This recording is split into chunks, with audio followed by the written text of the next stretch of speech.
Hello दोस्तों, स्वागत है इस मक्की समाचार की वीडियो में। राजस्थान से 10 बड़ी खबरें सामने आ रही हैं। आइए जान लेते हैं राजस्थान की इन 10 खबरों के बारे में फटाफट से। तो शुरू करते हैं आज का वीडियो और सबसे पहले जान लेते हैं आज की हेडलाइन। जोधपुर में आज बिजली बंद रहेगी, फिर महंगा हुआ पेट्रोल डीजल। LPG सिलेंडर 300 रुपए सस्ता, सब्सिडी वाले बैंक खाता से लिंक करा ले आधार कार्ड। पुष्य नक्षत्र से पहले सोना चांदी की कीमतों में बड़ी गिरावट। 2 विधानसभा उपचुनाव के लिए प्रचार का शोर थमा। भारतीय डाक विभाग ने राजस्थान सर्किल में विभिन्न पदों के लिए प्रतिभाशाली खिलाड़ियों के आवेदन मांगे। खिलाड़ियों को सरकारी नौकरी में ढिलाई पर सीएस नाराज, सावधान हो जाइए। बायोडीजल के नाम पर बेचा जा रहा है नकली डीजल। दोस्तों, अब जान लेते हैं इन खबरों के बारे में विस्तार से, लेकिन उससे पहले इस वीडियो के कमेंट बॉक्स में अपने जिले का नाम जरूर लिख दीजिए और साथ में कर दीजिए उस लाल बटन दबाकर राजस्थान समाचार को सब्सक्राइब। तो चलिए इन खबरों की शुरुआत करते हैं। जोधपुर में आज बिजली बंद रहेगी। जोधपुर में 28 अक्टूबर गुरुवार को विद्युत वितरण निगम के द्वारा रख रखाव के कारण बिजली की सप्लाई प्रभावित रहेगी। जोधपुर के 3311 केवी फीडर से संबंधित इन क्षेत्रों में बिजली की सप्लाई प्रभावित रहेगी।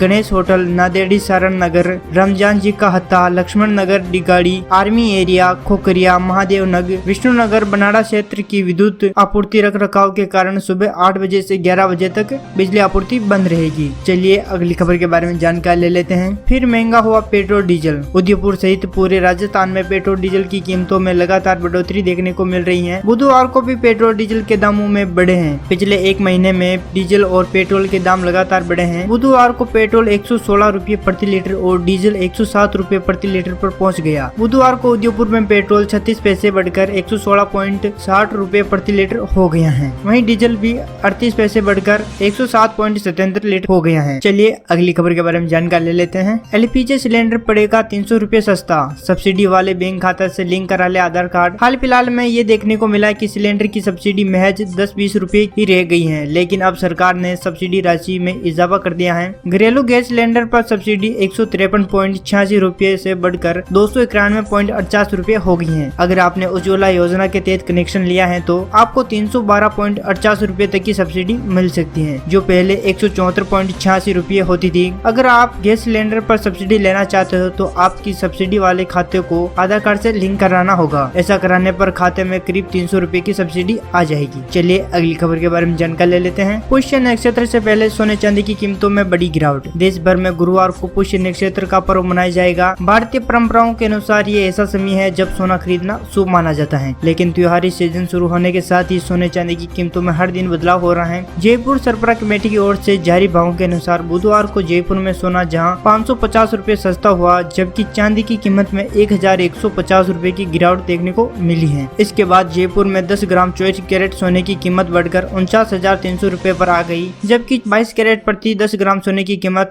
46,400 रुपए पर पहुंच गई है। वहीं चांदी रिफाइन की कीमत बढ़कर 66,600 रुपए प्रति किलो पर पहुंच गई है। चलिए अगली खबर के बारे में जानकारी ले लेते हैं। 2 विधानसभा उपचुनाव के लिए प्रचार का शोर थमा। प्रदेश की 2 विधानसभा सीटों पर 30 अक्टूबर को होने वाले मतदान के लिए बुधवार शाम 6 बजने के साथ ही प्रचार का शोर थम गया है। मुख्य निर्वाचन अधिकारी प्रवीण गुप्ता ने बताया कि मतदान समाप्त होने के समय से 72 घंटे पूर्व की अवधि के बाद से राजनीतिक दल अथवा प्रत्याशी द्वारा सार्वजनिक सभा आयोजित करने, जुलूस निकालने, सिनेमा, दूरदर्शन, इलेक्ट्रॉनिक एवं सोशल मीडिया के माध्यम से चुनाव प्रचार करने पर पूर्ण प्रतिबंध रहेगा। साथ ही संगीत समारोह, नाइट, अभिनय अथवा अन्य कोई मनोरंजन कार्यक्रम आयोजित कर चुनाव प्रचार नहीं किया जा सकेगा। चलिए अगली खबर के बारे में जानकारी ले लेते हैं। भारतीय डाक विभाग ने राजस्थान सर्किल में विभिन्न पदों के लिए प्रतिभाशाली खिलाड़ियों से आवेदन मांगे। भारतीय डाक विभाग ने राजस्थान पोस्टल सर्कल जयपुर के लिए post assistant, sorting assistant, postman और मल्टीटास्किंग स्टाफ के पदों में भर्ती के लिए आवेदन मांगे हैं। ये भर्ती स्पोर्ट कोटा के तहत हो रही है। नोटिफिकेशन के अनुसार इस भर्ती के लिए योग्य उम्मीदवार 6 दिसंबर तक आवेदन कर सकते हैं। हालांकि किसी भी कंप्यूटराइज्ड पोस्ट ऑफिस के आवेदन शुल्क जमा कराने की आखिरी तारीख 27 नवंबर है। इसके लिए आवेदन ऑफलाइन करना है।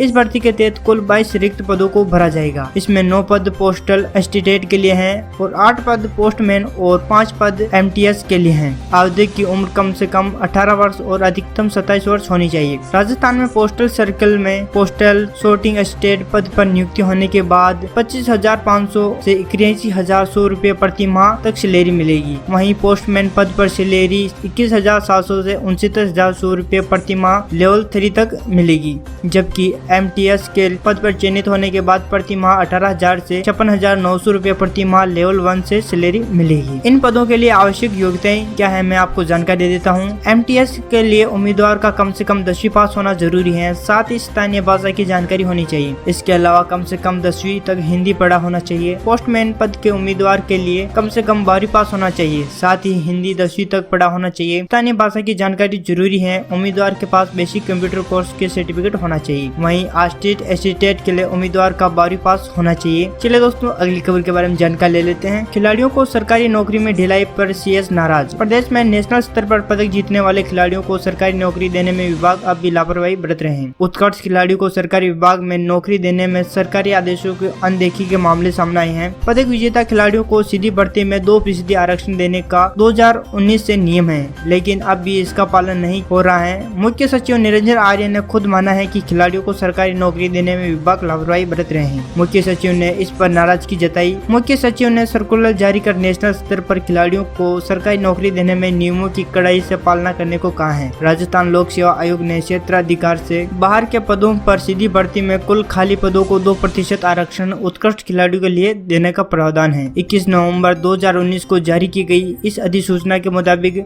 आउटस्टैंडिंग स्पोर्ट पर्सनल की श्रेणी में राष्ट्रीय खेलों की प्रतिनिधि करने वाले राजस्थान राज्य के उत्कृष्ट खिलाड़ियों को शामिल किया गया है। कार्मिक विभाग ने 31 जनवरी 2020 को भी सर्कुलर जारी कर नेशनल स्तर पर पदक विजेता खिलाड़ियों को 2% आरक्षण के नियम की पालना करने के निर्देश दिए हैं। चलिए अगली खबर के बारे में जानकारी ले लेते हैं। सावधान हो जाइए, बायोडीजल के नाम पर बेचा जा रहा है नकली डीजल। इन दिनों प्रदेश में बायोडीजल के नाम पर नकली डीजल बेचने वालों गिरोह सक्रिय हो गए हैं। अवैध रूप से बायोडीजल बेचने वाले लोगों को कई जगह कार्रवाई भी की गई है। जयपुर जिले के कलाडोरा थाना पुलिस ने कार्रवाई करते हुए बायोडीजल के नाम पर नकली डीजल बेचने की फिराक में टैंकर लेकर घूम रहे आरोपी को पुलिस ने गिरफ्तार किया है। पुलिस ने टैंकर को जब्त कर लिया है। वहीं टैंकर में करीब 6000 लीटर नकली डीजल भरा हुआ था। गोविंदगढ़ डिप्टी संदीप सरावत ने बताया कि आरोपी वेद प्रकाश शर्मा को गिरफ्तार किया गया है, जो जयपुर के शास्त्री नगर का रहने वाला बताया जा रहा है। फिलहाल पकड़े गए आरोपी से पूछताछ की जा रही है। साथ ही पकड़े गए नकली डीजल की कीमत 5 लाख रुपए की आंकी जा रही है। दोस्तों ये थी राजस्थान की खबरों के बारे में जानकारी। राजस्थान की खबरों के बारे में अपडेट रहने के लिए अभी करें राजस्थान समाचार को सब्सक्राइब, और आपने अभी तक नहीं किया इस वीडियो के कमेंट बॉक्स में अपने जिले का नाम अंकित तो फटाफट से कर दीजिए। जय हिंद, जय भारत।